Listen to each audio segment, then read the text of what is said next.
hasta los propios precandidatos. Maestro, bienvenido. Un privilegio, como siempre, Blanca, estar con ustedes. ¿Por dónde quieres comenzar? Bueno, ¿cuál es el balance de la autoridad electoral hasta ahora en este primer tramo que llevamos del proceso electoral? Y bueno, lo objetivo es destacar pues no nada más lo malo, que ha habido cosas malas muy notorias en la prensa, también las cosas buenas, porque yo pienso que es un sabor agridulce el que ha dejado hasta el momento la autoridad electoral, el árbitro electoral, como se le llama, que es el INE. No sé, ¿qué sugieras, Héctor? ¿Empezar por lo bueno o por lo malo? Pues, a ver, Blanca, ¿qué es la más positiva? Yo digo que por lo malo. Por lo malo. Sí, exacto. De lo peor a lo mejor. Exacto. Bueno, lo Para malo. quedarnos con un buen sabor de boca, Héctor. Bueno, uno de los temas más delicados que ha habido y que ha tenido repercusiones muy grandes ha sido el de las precampañas con promoción personalizada de los precandidatos, ¿no? Concretamente de Anaya, Mid y López Obrador. Estos son spots que no debieron haber existido, de acuerdo con la normativa electoral, tenían que haber sido, al ser especialmente precandidatos únicos de sus coaliciones o de los partidos que conforman las coaliciones, tenían que haber sido spots genéricos de los partidos políticos, pero sin una promoción personalizada. Porque parecía que estábamos en campaña. Completamente, para todo efecto práctico es ya una campaña. Fíjate, Blanca, el otro día mi sobrina me dice, oye tío, ¿por qué no hay anuncios de Margarita y del Bronco? Me dice, como si los hay de los otros.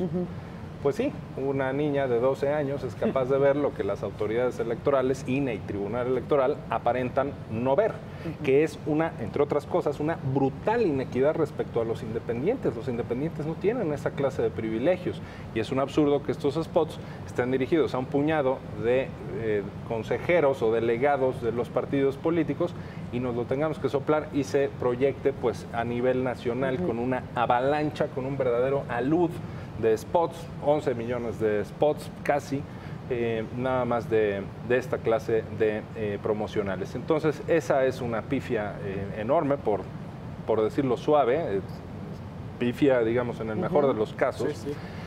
y que, por ejemplo, segundo tema negativo, quedó de alguna manera contrarrestada con otra barbaridad, que fue extenderle a los independientes el plazo para recabar firmas.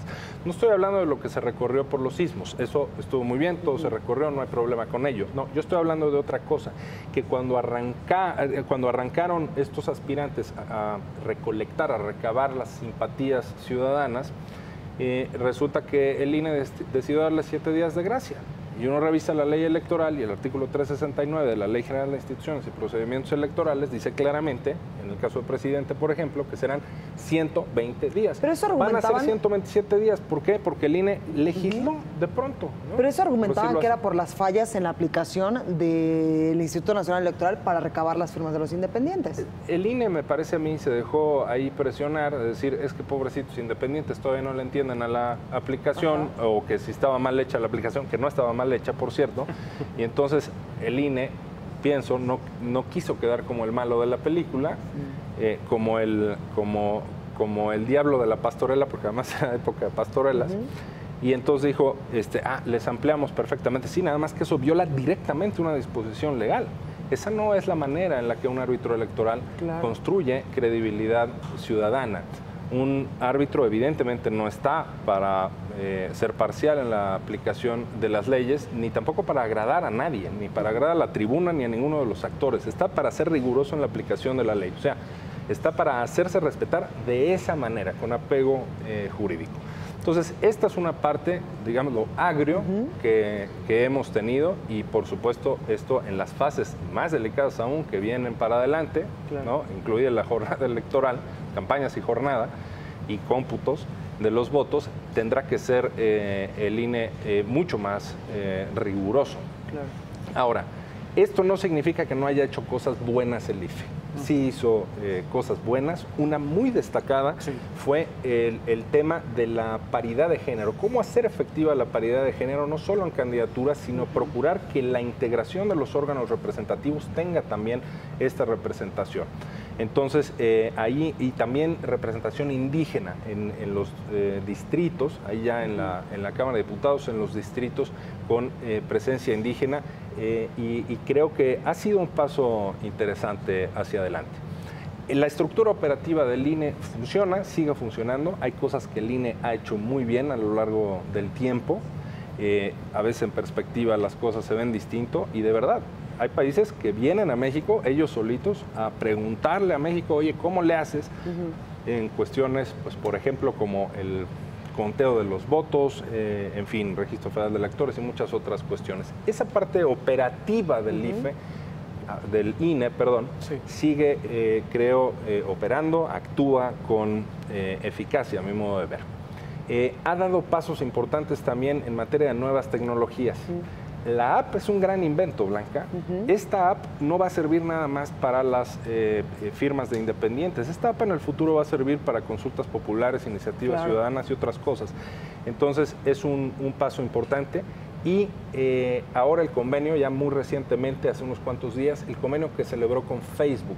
Y con Twitter también. Para tratar de inhibir las fake news, las noticias falsas, ¿no? Estas cuestiones en materia de nuevas tecnologías son también de lo más interesante que ha hecho el INE. Entonces, por eso digo que el balance, hombre, es de claroscuros, pero hay que decirlo, no nos alcanza así. No nos va a alcanzar para lo complejo que viene el futuro cercano. Yo sobre este tema quiero preguntarte algo, maestro Duque. La figura del presidente consejero, de Lorenzo Córdoba, porque al fin y al cabo es la principal autoridad y el principal árbitro. ¿Lo ves con los tamaños necesarios para este encargo? Porque muchos pues extrañan a José Woldenberg, por ejemplo. Sí, a ver, yo creo que Lorenzo Córdoba es una persona que llegó con todas las credenciales para ese cargo. Era un investigador de la UNAM destacado. Claro. Además, bueno, pues en el contexto de su nombramiento, pues estuvo también, que es hijo de uno de los intelectuales pues más importantes, a mi juicio, ¿no?, de México, Arnaldo Córdoba. En fin, era un muy buen analista también. Analista político, electoral. Electoral, experto en derecho electoral, tiene muy buenas publicaciones. En fin, las credenciales me parece eran perfectas. Y además, discípulo de José Woldenberg, que él, pues digamos, trabajó y fue asesor de José Woldenberg desde una edad temprana. Entonces, las credenciales se antojaban perfectas. Sin embargo, las propias fuerzas políticas que han nombrado en el Instituto Federal, en el Instituto ahora Nacional Electoral, a los consejeros, tenemos la desgracia de que se nombran por cuotas de partidos políticos, ¿no? Y es increíble, o sea, en todos los periódicos después de la designación sale de qué color es cada consejero. Esto es pues muy lamentable, desafortunado para la credibilidad de este órgano que ha venido descendiendo. Y el que sí llegó por consenso fue Lorenzo Córdoba. Claro. Sin embargo, ha venido una andanada también muy fuerte en su contra. ¿Acaso para no querer tener a un árbitro, en efecto, como presidente, pues es un poco la cara de la autoridad electoral, pues tan fuerte, ¿no? Es como lo percibo yo. Y el tema de este desgaste que ha habido en donde las propias fuerzas políticas no cumplen. A ver, ahorita mismo estamos viendo que hay todo un sistema de fiscalización que montó el INE muy complejo para las elecciones federales y las 30 locales, pero no están reportando en tiempo y forma los partidos políticos. ¿Y de quién es culpa? ¿Es culpa del INE? Pues no, es culpa de los candidatos, de los precandidatos, etcétera. Entonces, percibo que hay este tipo de descrédito. Pero también, por otro lado, creo que no solo al consejero presidente, que si bien es como la fachada para muchos efectos del INE, pues en realidad es un órgano colegiado. O sea, el voto del consejero presidente vale uno igual que de los otros 10 consejeros y consejeras.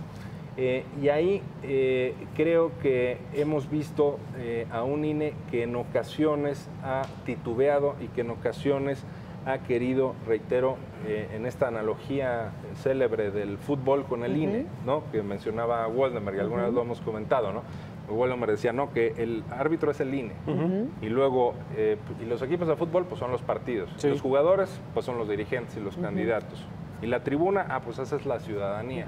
Luego incluso un día le preguntaron, A ver, pero ¿y el Tribunal Electoral qué? Ese Dice, no, esa es la comisión disciplinaria, decía. Y el portero no hay. Entonces, el portero es uno de los jugadores, o sea, de los candidatos y demás. Entonces, en esta analogía, el tema era, el árbitro que menos se nota es el que está haciendo mejor su trabajo.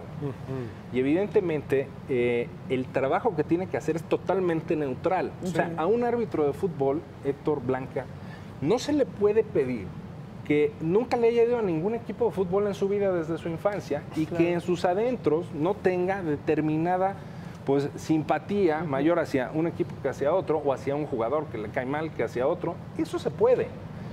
Lo que no se puede es pitar de acuerdo con esas preferencias. Claro. Es decir, a mí, opine lo que opine de cada uno, en este caso de los 9 partidos políticos nacionales, yo los tengo que tratar exactamente igual a cada uno de ellos. Esa sí que es la obligación, una total y completa neutralidad.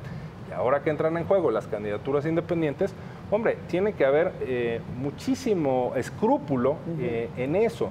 Y, por ejemplo, esto de que pobrecitos independientes, está su derecho político en juego, no los podemos tocar, ni modo que los sancionemos, ni modo que los quitemos o que vamos a ampliarles ilegalmente el plazo. ¿Qué es eso? ¿Cuál pobrecitos independientes? Hemos visto, y ahí sí muy bien, que ha señalado, ha esbozado ya el INE una serie de irregularidades de aspirantes independientes y que podrían estar en ese supuesto también los aspirantes presidenciales, varios de ellos, incluidos los 3 que han alcanzado o que están al parecer alcanzando las firmas. Entonces, no, la clave aquí es una total neutralidad y que en lo que queda del proceso electoral haya ese apego rigurosísimo a la ley. Es la forma en la que gana credibilidad y confiabilidad ciudadana una autoridad. Totalmente.